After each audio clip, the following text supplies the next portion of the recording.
ఇక్కడ చూడండి ఏం చెప్తున్నా, కృతయుగంలో గొప్ప ధ్యానం, అంటే ఒక్కో యుగానికి ఒక్కొక్క నియమం ఉండేది. అప్పుడు ధ్యానం ఎక్కువ చేసేవాళ్ళు. అలాగే త్రేతాయుగంలో తపస్సు చేసేవాళ్ళు. అలాగే ద్వాపర యుగంలో యజ్ఞాలు చేసేవాళ్ళు.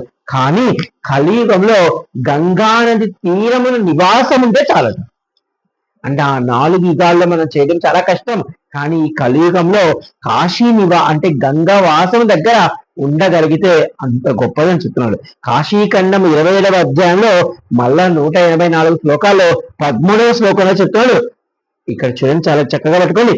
గంగా తీర నివాసము చేసి, ఎవరైతే కాశీలో గంగా నివాసం దగ్గర, కాశీ కాదు ఎక్కడైనా కానీ కాశీ గొప్పది, తీరం చేసి బ్రహ్మ జ్ఞానము పొంది మరణాంతరము పరలోక స్థితిని పొంది మోక్షమును పొంది గొప్ప వేదాంతులు కంటే గొప్ప స్థానాన్ని పొందుతాడు. అంటే ఎవరైతే కాశీలో గంగా తీరము వద్ద ఉండి మరణాన్ని పొందుతాడో వాడు, అంటే గొప్ప గొప్ప వేదాంగాలు చదువుకొని గొప్ప పాండిత్యం ఉండి అలాంటి వాడు మరణించిన వాడి కంటే వీడు గొప్ప ఉన్నతిని పొందుతాడు. అంటే మన కాశీలో కాశీ వాసంలో ఉండడమే గంగా దగ్గర ఉంటుంది, ఎంత గొప్పది. కాశీఖండం 25వ అధ్యాయంలో చెప్తున్నాడు. మళ్ళా ఇక్కడ చూడమ్మా, ఇది కాశీఖండం 27వ అధ్యాయంలో 184 శ్లోకాలలో ఇది మొత్తం నేను మళ్ళీ ఒకటి చేద్దామని చూస్తున్నాను. 25వ శ్లోకంలో గంగా గంగా గంగా అని నిరంతరం ఎవరు జపిస్తారో, అంటే గంగా గంగా గంగా అని అందరికీ తెలిసిందే. ఇది అంటే మనకి ఇక్కడ చెప్పబడి ఉంది. ఎవరు చెప్పారు? ఈశ్వరుడే చెప్పారు. ఇక్కడ కాశీఖండం 27వ అధ్యాయంలో ఏమని, గంగా గంగా అని ఎవరు నిరంతరము జపిస్తారో వారికి సర్వతీర్థ స్నాన ఫలితం వస్తుంది. మరియు గంగమ్మ ఎంత దూరంలో వారికి ఉన్నప్పటికీ గంగమాత అనుగ్రహం కలిగి వారికి మోక్షాన్ని పొందుతారట. అంటే చూడండి, కాశీ ఈశ్వరుడు ఏం చెప్పారు? ఇందాకంతా మీరు గంగలో ఉండాలి, కాశీ దగ్గర ఉండాలి. అలా కాకుండా నిరంతరం మనం ఎక్కడో దూర ప్రదేశంలో ఉన్నాం. ఈ మహిమ విన్నారు ఎవరో? ఇక గంగా గంగా గంగా గంగా గంగా గంగా అని మీరు అనుకుంటున్నారు అనుకోండి, క్షమించాలి, గంగా గంగా గంగా అని మీరు కానీ 1008 సార్లు మీరు ఎవరన్నా అన్నట్లయితే మీ నోటిలో నుంచి వచ్చే ఎంగిల తుప్పరులు ఎవరి మీదైనా పడితే వారికి మోక్షం వచ్చేస్తుంది. అంత అంటే మన నోటిలో లాలాజలము కూడా గంగ తీర్థము కంటే పవిత్రం అవుతుంది. గంగా గంగా ఇది చెప్తారు. గంగ ఫలితము ఎంత చెప్పడం వీలు కాదట. అంటే అక్కడ ఉన్న వాడికంటే నిజంగా వాడు మనసా వాచా కన్నా గంగా గంగా గంగా అంటే మనకు ఒక సామెత కూడా ఉంది. రోజు గుడిలో ఉండి పూజ చేసే పూజారికి వరమీదట దేవుడు, ఎక్కడో ఉన్న భక్తుడికి వరం ఇస్తాడట. అంటే దాని అర్థమేంటి? రోజు మా పూజ మా శివులే కదా, మా శివలింగమే కదా అని పూజ చేస్తుంటారు. కానీ ఎక్కడో ఉన్నవాడు ఒక్కసారి చూసి వచ్చి, అబ్బా కాశీ విశ్వనాథుని శివలింగం నల్లగా భలే ఉంటుంది, ఆయనకి ఈ గంధము పూస్తే భలే ఉంటుంది, చారలుగా పాములు పాకినట్టుగా ఉంటుంది, ఆయనకి ఈ మారేడాకులు పెడితే ఎంత చల్లగా ఉంటుందో అని వాడు ఎక్కడో ఒక 1000 కిలోమీటర్ల దగ్గరుండి వాడు భ్రమిస్తున్నాడు అనుకో, ఈశ్వరుడు వాడు తీసుకొచ్చి గర్భగుడిలో కూర్చోబెట్టుకుంటారు. మన కాశీఖండంలో ఈశాన్య లోకం చెప్పినప్పుడు విన్నాము. ఏమనంటే ఎవరు ఈ విధంగా పరితపిస్తూ ఉంటారో వాళ్ళు కాశీలో పూజారులుగా పుడతారు. ఎందుకంటే లింగాలకి అభిషేకం చేసుకుంటారు వాళ్ళు. అంటే ఇక్కడ ఇది కాశీఖండం మళ్ళీ 28వ శ్లోకంలో చెప్తున్నాడు, బ్రహ్మాండమునకు, అంటే మనకి ఇప్పుడు కనబడుతుంది కదా లోకాలు, బ్రహ్మాండములకు వెలుపల ఉన్న పరబ్రహ్మ స్వరూపిణి. అంటే పైన ఆకాశం ఏముందో మనకు కనబడదు, కానీ ఆకాశం అంతా ఉంది కదా, ఈ మొత్తం మన కంటికి ఏదైతే కనబడుతుందో ఇది అంతయు గంగా స్వరూపిణి అంటున్నాడు ఈశ్వరుడు. గంగామాత అనుగ్రహం పొందిన వాడు మరొకటి పొందనవసరం లేదట. ఒకవేళ నిజంగా ఆ గంగమ్మ అనుగ్రహం దొరికిందనుకోండి, ఇక వాడు పొందాల్సింది గంగామాత నా తేజో రూపంలో. అంటే ఈశ్వరుడు చెప్తున్నాడు, గంగమాత అంటే నేను గంగా అనకూడదు కదా అవన్నీ, అందుకని మాత అంటున్నాను. గంగామాత ఈశ్వరుని తేజస్సుని, అంటే సుబ్రహ్మణ్య స్వామి చరణం అప్పుడు జరుగుతుంది, అంటే ఆవిడ అగ్నిని గర్భిస్తుంది. ఆ అగ్నిని జయించడం వల్ల, అంటే గంగామాతకి ఎందుకు ఇంత గొప్ప స్థితి వచ్చిందంటే నా అగ్నిని భరించింది ఆవిడ, ఆ తేజస్సుని భరించింది కాబట్టి ఆవిడికి సర్వ పాపాలను దహించే శక్తి ఉంది. మనం కూడా ఒక శివలింగానికి అభిషేకం చేయగానే మనకి ఆ తీర్థం ఇచ్చేది అంటే మనకు ఉన్నటువంటి మృత్యు భయము, పాపాలు భయాలు అన్ని పోవాలని ఇస్తారు ఆ తీర్థము. కానీ ఈశ్వరుడు యొక్క శరీరం నుంచి అలా వచ్చిందంటే ఇక ఆవిడ అలా ఉంది. మళ్ళా 35వ శ్లోకంలో చెప్తున్నారు, గంగా యాత్రకు వెళ్ళువారు ఎవరైనా, అంటే మనం ఇప్పుడు ఇక్కడే ఉన్నాం కాబట్టి సరిపోయింది, ఎక్కడైనా 400 కిలోమీటర్లు ఉన్నాయనుకోండి, అమ్మ మేము గంగా యాత్రకు వెళ్తున్నాం, ఇప్పుడు అందరూ వెళ్తుంటారు షట్ పూజకి, అంటే గంగా యాత్రకు వెళ్ళువారు, అందుకు సహకరించే వాళ్ళు, లేదమ్మా నేను నడవలేకున్నాను, మీరు వెళుతున్నారు కదా, ఇదిగో ఈ 10 రూపాయలు తీసుకెళ్ళి గంగమ్మ ఒడ్డున ఒక దీపం పెట్టండి అని మీరు ఇచ్చారనుకోండి, అలాంటి వారు తప్పకుండా గంగామాత అనుగ్రహాన్ని పొందుతారట. అంటే గంగమ్మను దర్శించడానికి ఎవరు వెళుతున్నారో వాళ్ళకి సేవ చేసినంత మాత్రాన గంగామాత అనుగ్రహం మనకు కలుగుతుంది. ఎల్లవేళ గంగామాతను స్మరించే వారికి సర్వ బంధముల నుండి విముక్తి కలుగుతుందంట. అంటే ఎప్పుడు ఇందాక నేను చెప్పాను, గంగా గంగా గంగా అంటూనే అనుకోండి అన్ని బంధముల నుండి విముక్తి కలుగుతుంది. అలాగే కాశీఖండం 38వ శ్లోకంలో చెప్పారు, ఇందాక ఆల్రెడీ చెప్పారు మీకు, కాశీలో గంగ ఎందు, మనం ఇది చేద్దాము ఈ ఒకరోజు, కాశీలో గంగ ఎందు పితృదేవతలను ఉద్దేశించి, అంటే మన పితృదేవత మన వంశంలో చనిపోయినారు కదా, ఈ పితృదేవతలను ఉద్దేశించి తేనెతో, తేనె, నెయ్యి, బియ్యం, బెల్లం, నువ్వులు కలిపినటువంటి దానితో పరమాన్నం చేయాలంట, అంటే పాయసం చేయాలి. ఈ పాయసాన్ని మీరు తీసుకెళ్లి మీ పితృదేవతల ప్రీత్యర్థంగా గంగమ్మలో వదలాలట. అలా చేసినట్లయితే మీ పితృదేవతలందరికీ మీరు ఒక మంచి రుచికరమైనటువంటి 16 రకాల భోజనం పెట్టిన ఫలితం వస్తుంది. ఎందుకంటే ఇందాక నేను చెప్పాను, పితృదేవతలందరూ గంగ యొక్క స్పర్శ కోసం చూస్తూ ఉంటారు. అయితే వాళ్ళు కొంతమంది అనుమతి ఉంటే వెళ్ళి వాళ్ళే చేస్తారు, కొంతమందికి అనుమతి దొరకదు వాళ్ళు చేసినటువంటి కర్మ ఫలాలను బట్టి. కాబట్టి వాళ్ళు మన కోసం ఎదురు చూస్తుంటారు, మనం పోతూ ఉన్నప్పుడు మన శరీరాన్ని పట్టుకుని వెళ్తారు. అందుకే మనము కాశీలో గంగ స్నానం చేసేటప్పుడు వెళ్ళినప్పుడు రూమ్ దగ్గర నుంచి మీరు బయలుదేరుతారు కదా, మీరు రూమ్ దగ్గర నుంచి బయలుదేరినప్పుడు ఏ వస్త్రాలతో వెళ్తారో ఆ వస్త్రాలతోని స్నానం చేయాలి. ఎందుకంటే మీరు మళ్ళీ అక్కడికి వెళ్ళాక వస్త్రాలన్నీ ఇప్పుతారు అనుకోండి, అప్పుడు మీ యొక్క పితృదేవతలు మళ్ళీ వాళ్ళు పాపం గట్టును నిలబడిపోతారు. అలా ఎప్పుడూ చేయకూడదు. మనం చెప్పుకున్న కాశీఖండం 2వ అధ్యాయంలో చెప్పుకున్నాం, దేవతలు సైతం సచల స్నానం చేశారు. సచల స్నానం అంటారు దీన్ని. అంటే మనం అందుకు అనుకున్నప్పుడు మీరు ఏం చేస్తారు, రూమ్ లో ఉన్నారు కాబట్టి రూమ్ లోనే మనం ఈ యొక్క బట్టలతోనే స్నానం చేయాలి అనుకొని మీరు బయలుదేరండి. ఇక ఫోన్లు డబ్బులు ఇవన్నీ పట్టుకోకండి, మనకు రూమ్ దగ్గరే కదా. అంటే మీరు ఏమి అంటే గంగ ఒడ్డున పెట్టే పదార్థం తీసుకెళ్ళకండి. ఇలా చేయాలి గంగా స్నానం. మీరు గంగకు వెళ్ళినప్పుడు మీరు అలా తడి బట్టలతో వెళ్ళి అలా తడి బట్టలతో మునిగి అలానే మీరు బయటికి రావాలి, అలానే మీ రూమ్కి రావాలి. మళ్ళీ మీరు అంటే అక్కడికి వెళ్ళి ఏదో ఒక చిన్న అంటే మగవాళ్ళు చేస్తుంటారు ఈ పని, మగవాళ్ళు ఆడవాళ్ళు అంటే అలా చేస్తారు, మగవాళ్ళ కోసం చెప్తున్నాను. మనం ఏం చేస్తాం, మగవాళ్ళని పోయేటప్పుడు పైన ఒక పంచ షర్ట్ ఇవన్నీ వేసుకుపోతాం, కిందకి వెళ్ళి ఒక అండర్వేర్తోనో డాయితోనో స్నానం చేస్తాము. కానీ అలా చేసేటప్పుడు ఏమవుతుందంటే మన పితృదేవతలు మన శరీరంలో ఉన్నటువంటి బట్టల మీద అంటే లోపలికి వెళ్తారు. ఒకవేళ మనం నీపేసి అంటే అలా మునిగినప్పుడు వాళ్ళు కూడా తృప్తిని పొందుతారు. అంటే చూడండి ఇలా చెప్తున్నాడు. అంటే మనకి కాశీఖండం 20వ అధ్యాయంలో 38వ శ్లోకంలో చెప్పాడు, ఎవరు ఈశ్వరుడే చెప్పాడు. ఇవన్నీ ఈశ్వరుడు విష్ణువుకి చెప్తున్నాడు. ఏమని, భక్తితో తేనె, నెయ్యి, బెల్లం, నువ్వులు కలిపినటువంటి పరమాన్నంగాని చేసి మనం గంగలో సమర్పించినట్లయితే మీ అందరి పితృదేవ ఏం లేదు, ఏ రోజైనా మీరు అలా చేసినట్లయితే మీ పితృదేవతలందరికీ మీరు పరమాన్నం పెట్టినంత, అంటే మనం కూడా ఉన్నాము, మన తల్లిదండ్రులు కూడా మీ అందరికీ తెలుస్తుంటుంది, అమ్మ నా కొడుకు ఒక్కరోజు బాగా పిలిచి కడుపునిండా భోజనం పెడితే బాగుండు, ఆ కోడలు బండిస్తుందా, పోతే ఏదో బెటర్ పచ్చడి ముక్కలు అంటే డబ్బులు లేవంటారు. అంటే అలాంటి కోరికలతో కొంతమంది చనిపోయిన వాళ్ళు ఉంటారా, అంటే క్షమించాలి, చనిపోయేటప్పుడు చాలా కోరికలు కలుగుతాయి. ఒకవేళ ఆరోగ్యం దృష్ట్యా అంటే చాలా మంది ముసలి వాళ్ళు ఉండేవాళ్ళు. వాళ్ళు ఏం చేస్తారంటే, మా అమ్మమ్మ నేను చెప్తాను, మా అమ్మ ఒక 5 కిలోమీటర్ల దూరంలో ఉండేది. ఆవిడ ఇంకొక 10 రోజుల్లో చచ్చిపోతే అంటే మేము క్షమించాలి నా ఇళ్ళని ఏమైనా కమ్మగా మెత్తాళ్ళ చేపల పులుసు తెచ్చి పెట్టవే అనిందంట. అర్థమవుతుందా? అంటే ఆవిడ ముసలావిడ. అంటే చూడండి, కోరిక అలా ఉంటుంది మనకి. ఏ కోరికలు ఉంటుందో ఇప్పుడు ఈ కోరికలతో ఉన్న వాళ్ళు చనిపోయారు అనుకోండి, వాళ్ళకి ఆహారం ఎలా దొరుకుతుంది?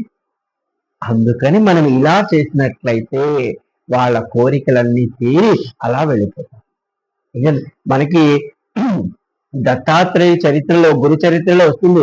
ఒక మహా ఉత్తమమైనటువంటి బ్రాహ్మణుడు, మా గురుగారు లాంటి ఆయన, రోజు ఇంటి ముందు ఒక కాకికి ఆయన తినేది ముందు అంత కవలం తెచ్చి అలా పెడితే ఆ చెట్టు మీద ఒక పెద్ద నల్లటి కాకి ఉండిందంట.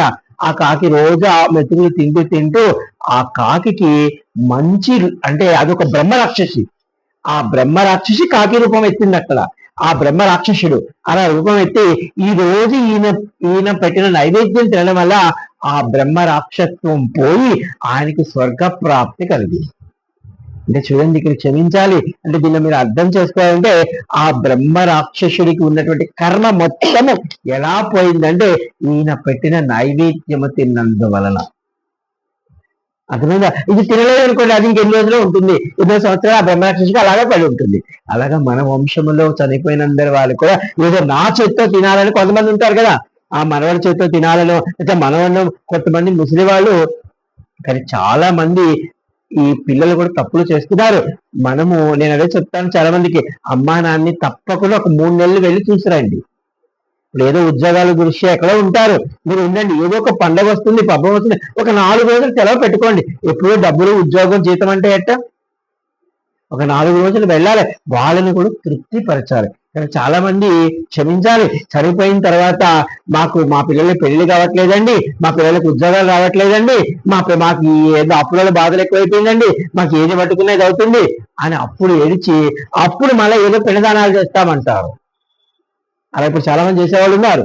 కానీ మనకి బతికి ఉండగానే వాళ్ళ దగ్గరికి వెళ్ళి ఒక నెలకు ఒకసారి వెళ్ళి కూర్చొని, ఇదిగో ఏం కావాలి నీకు, మనకు ఉన్నది. ఒకవేళ వాళ్ళు గొంతమ్మ కోరిక జరిగానుకో, అమ్మా నా పరిస్థితి ఇది, నా కాళ్ళు ఉన్నది అని చెప్పుకునే ప్రయత్నం చేయాలి. కాశీకన్నా అంటే ఇక్కడ గంగలో కానీ మనం అలా వదిలినట్లయితే అవన్నీ అంటే మనకి ఇప్పుడు తెలుసో తెలుగో కొన్ని జరిగిపోయినాయి. ఇప్పుడు మనమే ఉన్నాము. నేను వచ్చాను అంటేనే మా నాన్నగారి కోసం మీకు చెప్పే ఉంటాను. అంటే ఆయన పెద్దవాళ్ళు అయ్యాక మేము ఇంట్లో ఆయనకి బాగా సేవ చేసుకోవాలనుకున్నాం. ఆయన పుడుక్కమని పోయాడు.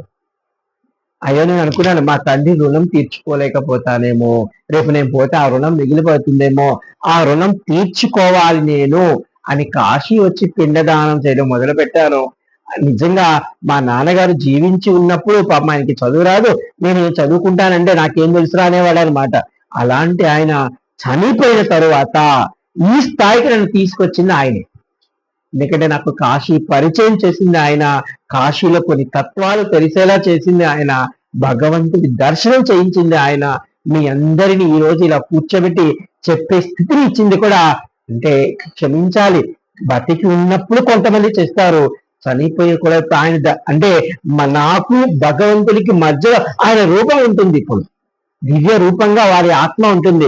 ఇదిగో నా కొడుకు వచ్చాడు, వాడు ఇన్ని మంచి పనులు చేస్తున్నాడు కాబట్టి వాడు ఇంకొంచెం పెద్దవాళ్ళు చెయ్యి అని చెప్పగలిగే స్థాయి అది ఉంటుంది వాళ్ళకి. అదే మన పెద్దవాళ్ళని చచ్చిపోయిన వాళ్ళ ఫోటోలు తీసి ఎక్కడైతే పడేసామనుకోండి, వాళ్ళు అది ఏడుస్తూ ఉంటారు దేవుడి దగ్గర కూర్చొని. ఇంకా మనకి ఇక్కడ ఎన్నో అనర్థాలు జరుగుతూ ఉంటాయి. ఇది అనమాట. అంటే అవన్నీ పోవాలి అంటే ఇలా మనకి ఈశ్వరుడు చెప్పాడు. ఒకవేళ తెలుసో తెలియకో జరుగుతుంది, కలియుగం కదా, కలి దోషాల వల్ల మనం ఎన్నో చేస్తాము. కాబట్టి అవన్నీ పోవడానికి ఏం చెప్తున్నాడు? భక్తితో తేనె నెయ్యి లేదు. మీరు కూడా ఎప్పుడన్నా ఎవరు వెళ్ళినప్పుడు తెలిసి చెప్పాను కదా, ఒకవేళ ఈ రోజైనా రేపైనా వెళ్ళి ఏం చెప్పాడు? తేనె, నెయ్యి, బెల్లం, నువ్వులు, బియ్యం ఇది కలిపి పరమాణం వండి అక్కడ గంగమ్మలో వీలైతే ప్రతి అమావాస్య రోజు ఎప్పుడో చేయండి. ఒక లింగమును నీకు చెప్తున్నాడు, 39వ శ్లోకంలో చెప్తున్నాడు, ఒక లింగమును పూజించినట్లయితే సమస్త జగత్తులో ఉన్నటువంటి పూజ లింగాలకు పూజ చేసిన ఫలితం వస్తుందంట.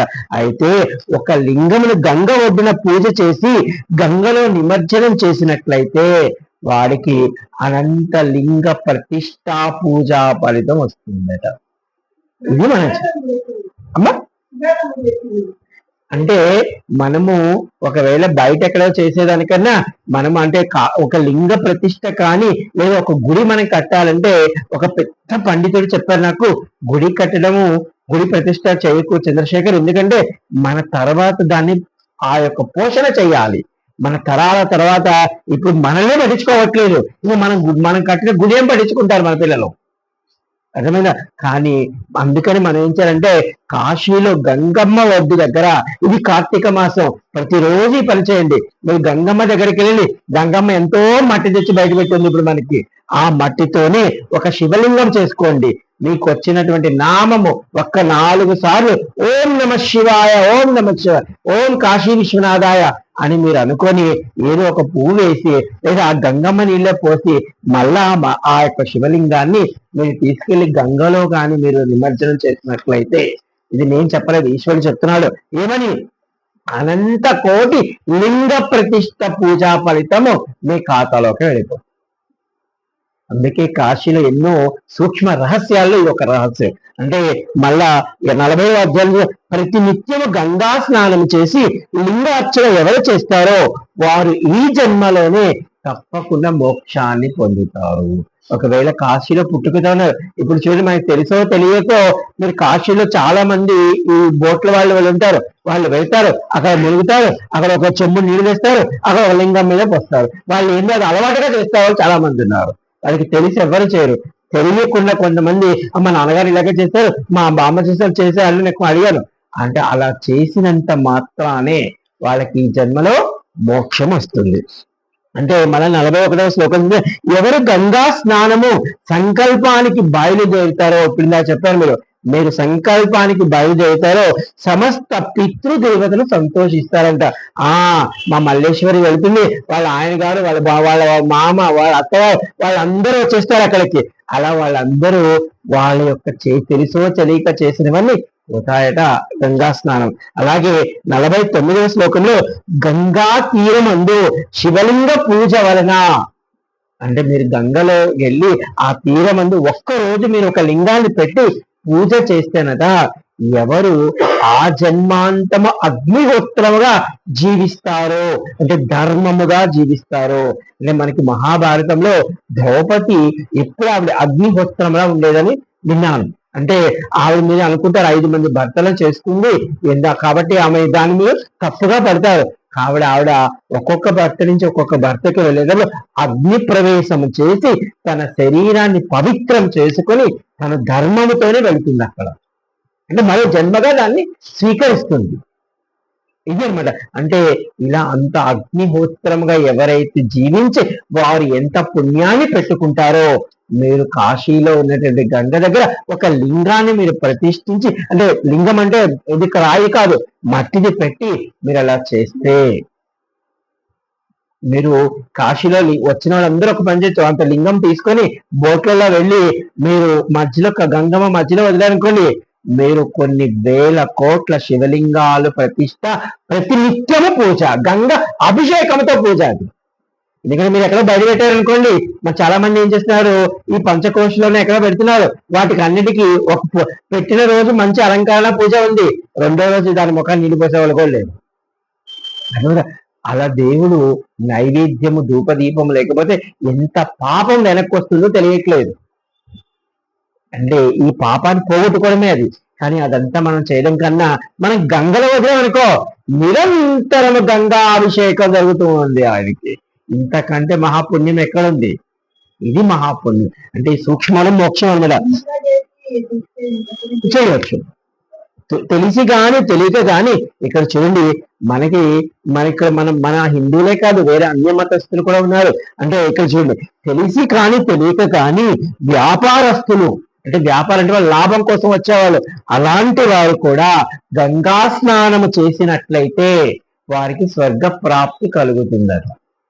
అంటే ఈ జీవుడిగా వారు వేరే ఉన్నారేమో కానీ వాళ్ళు ఎన్నో కోట్ల జన్మల పుణ్యం, ఇందాకే చెప్పుకున్నాం, ఎన్నో కోట్ల జన్మల పుణ్యం ఉంటే గాని గంగ దర్శనానికి రారు వాడు.